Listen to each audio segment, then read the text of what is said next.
크리스천은 누구인가요? 첫 번째로 크리스천은 예수님을 닮아가는 사람입니다. 예수님을 닮아가는 사람은 예수님과 동일한 목표를 가집니다. 예수님의 목표는 처음부터 끝까지 오직 하나님의 나라였습니다.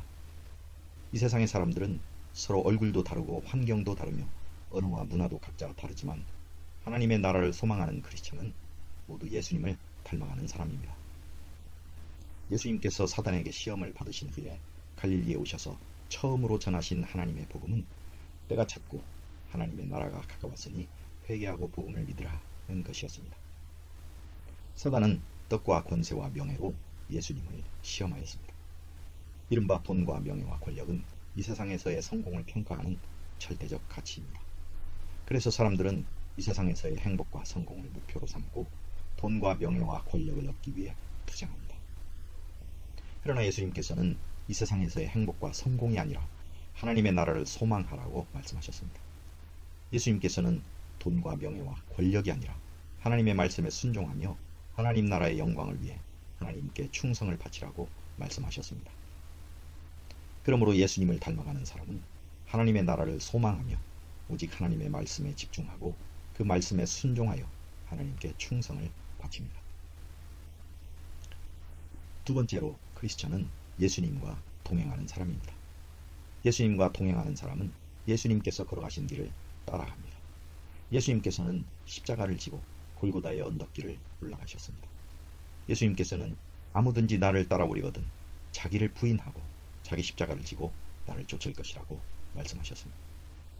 이 세상을 위해 사는 자는 영원한 생명을 잃을 것이요 예수님과 복음을 위해 이 세상을 포기하며 영원한 생명을 얻을 것이라고 약속하셨습니다.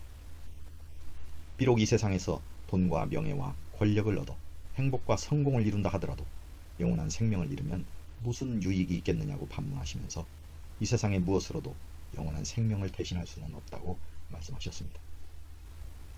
그리고 예수님께서는 부활을 통해 영원한 생명의 길을 열어주셨습니다. 그러므로 예수님과 동행하는 사람은 잠시뿐인 이 세상에서의 행복과 성공을 버리고 오직 하나님 나라의 영광을 위해 자기 십자가를 지고 예수님을 따라갑니다. 세 번째로 크리스천은 예수님과 함께하는 사람입니다. 예수님과 함께하는 사람은 하나님의 나라를 위해 전력을 집중합니다. 귀신 잡는 해병이라는 말이 있습니다. 해병은 귀신 같은 적이라도 싸워 이긴다는 의미입니다. 자기의 생명을 돌보지 않고 용맹하게 싸워 귀신 같은 적이라도 무찌릅니다.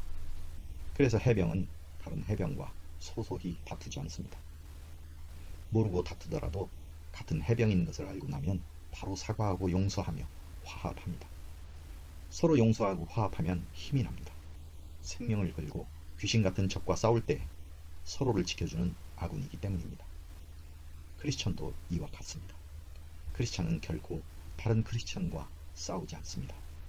크리스천이 다른 크리스천과 싸우면 서로 함께할 수가 없습니다. 그러므로 크리스천은 다른 크리스천을 가족처럼 대해야 합니다. 잘못을 저질렀을 때 그 잘못을 깨우치고 책망할 수는 있지만 그가 죽을 때까지 괴롭힐 수는 없습니다.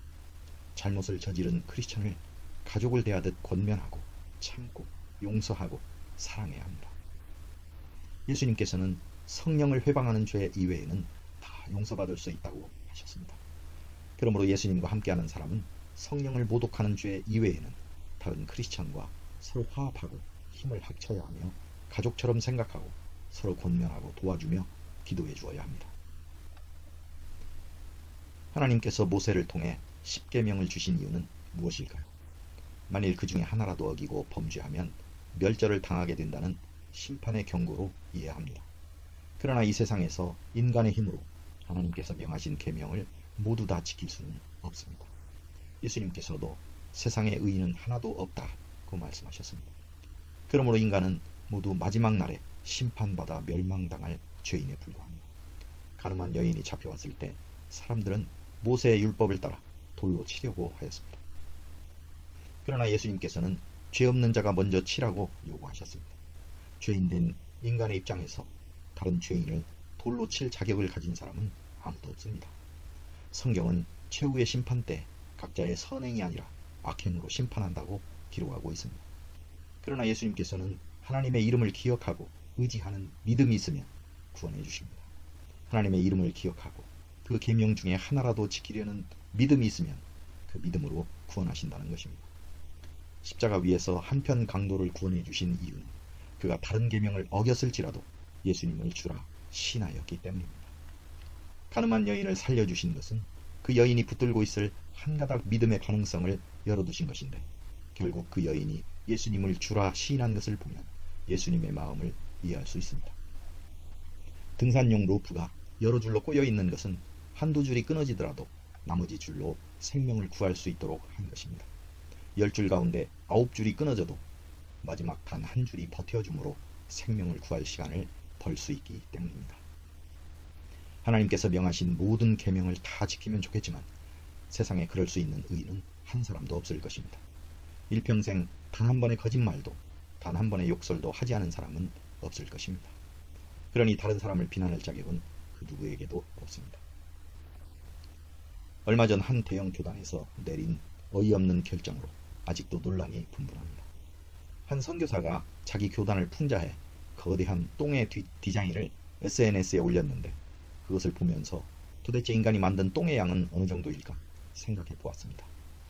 지금 인구가 75억이라 하는데 이미 돌아가신 분들의 숫자도 대략 이와 비슷하다고 하면 150억의 인간이 하루 200g의 똥과 1리터의 오줌을 생산한다고 가정하고 평균 수명을 40년으로 계산하면 대략 150억 곱하기 1.2 곱하기 365 곱하기 40 나누기 1000 하면 2628억 톤의 똥물이 됩니다. 이것을 현존하는 75억의 인간으로 나누면 대략 한 사람당 35톤의 분량이 됩니다. 그렇다면 한 사람의 인간이 35톤의 똥물을 뒤집어 쓰고 살고 있는 셈인데 누가 누구를 더럽다고 욕할 수 있을까요? 고여있는 바닷물이 짜고 걸음을 주지 않는 틀에 풀이 무성한 것이 그 증거가 아닐까요? 하나님께서 세상을 홍수로 씻으시고 또 불로 태우시려는 이유를 조금은 알 것도 같습니다. 혹시 불의 심판 때에도 홍수의 때처럼 구원받는 크리스천이 10명도 채 안 되는 것은 아닌지 두려워집니다. 그럼에도 불구하고 크리스천이 스스로 정의의 사자가 되어 다른 크리스천을 불의하다고 비난하며 배척한다면 이는 참으로 마음 아픈 일입니다. 계명을 어기고 두려워하는 크리스천에게 살기 넘치는 돌을 던질 자격은 아무에게도 없습니다. 그가 비록 잘못을 저질렀다 하더라도 그 마음 속에 하나님을 의지하는 믿음이 있을 수 있기 때문입니다. 이 세상에 그 어느 누구도 하나의 날줄이 끊어졌다고 사람이 매달려 있는 로프를 통째로 끊어버릴 수는 없습니다. 크리스천이 싸울 대상은 다른 크리스천이 아닙니다. 크리스천은 자신의 적이 아니라 하나님의 대적과 싸워야 합니다. 크리스천은 위층의 층간소음으로 싸워서는 안 됩니다. 오히려 그런 기회에 음악 감상을 취미로 시작해 볼 만합니다. 크리스천은 아래층 화장실의 담배 연기로 싸워서는 안 됩니다. 이번 기회에 화장실에 공기청정기를 마련하면 더 상쾌해집니다. 크리스천은 오직 사단과 그에 붙은 무리와 싸워야 합니다. 크리스천은 성령을 회방하는 세력과 싸워야 합니다. 크리스천은 자신의 이득을 위해 성경의 의미를 왜곡하는 자들과 싸워야 하며 모든 세속주의자들과 인본주의자들에 대항해서 싸워야 합니다.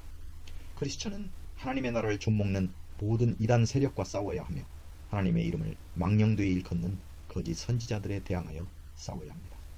하나님의 이름을 모독하고 성령의 사역을 방해하는 어둠의 세력과 싸워야 합니다.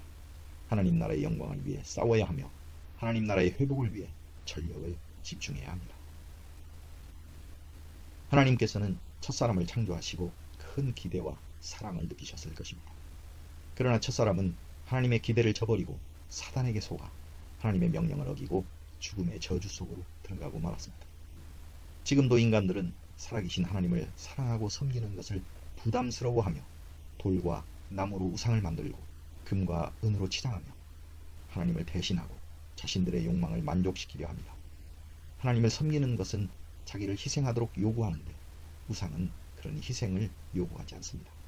오직 약간의 돈을 바치고 약간의 봉사로 섬기고 약간의 친절을 베풀면 그것으로 충분합니다.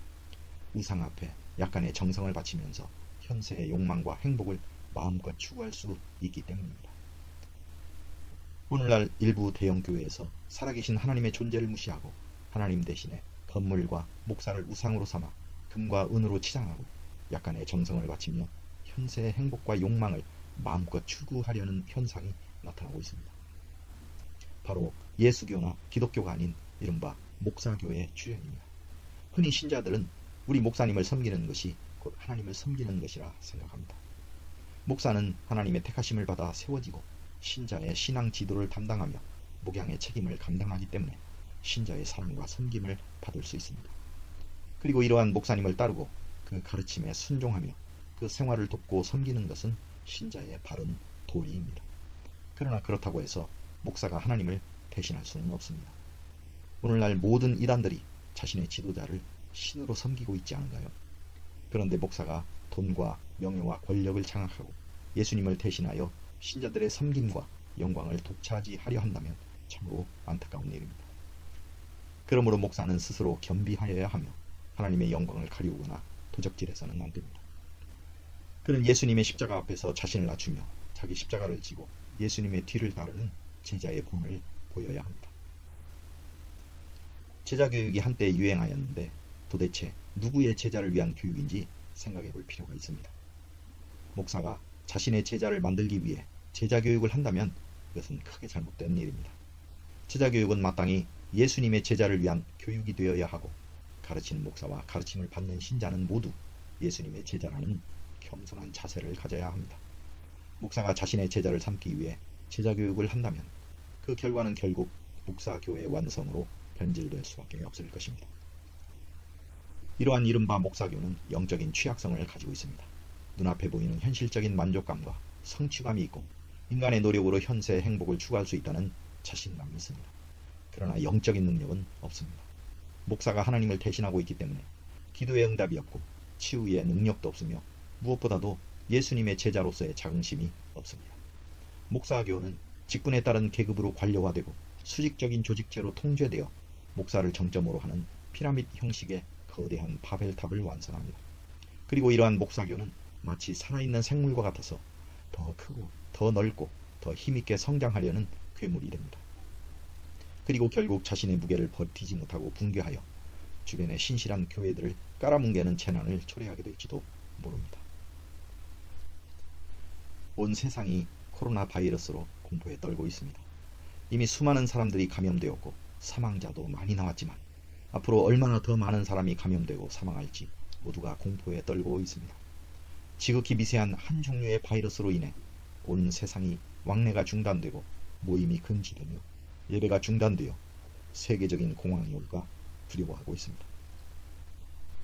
그동안 한국 개신교회는 무리한 교회 건축과 불의한 목회 세습 그리고 무절제한 설교 표절의 혼란을 겪어오면서 한국 개신교회의 급속한 세속화와 인본주의를 통해 가난한 신자를 양산하고 급기야 제3의 교회, 곧 선교적 교회의 죽음에 이르기까지 부패하였습니다.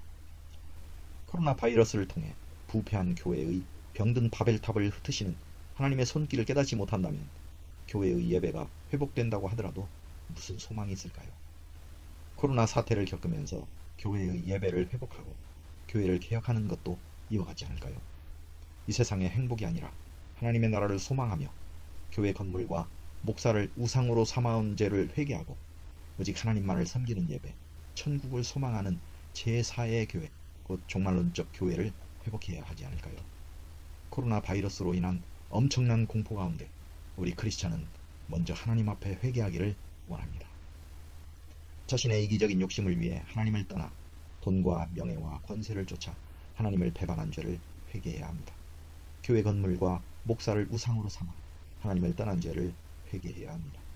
하나님께서 이 역병을 멈춰 주시도록 기도하기 전에 먼저 우리의 교만과 불신을 회개해야 합니다.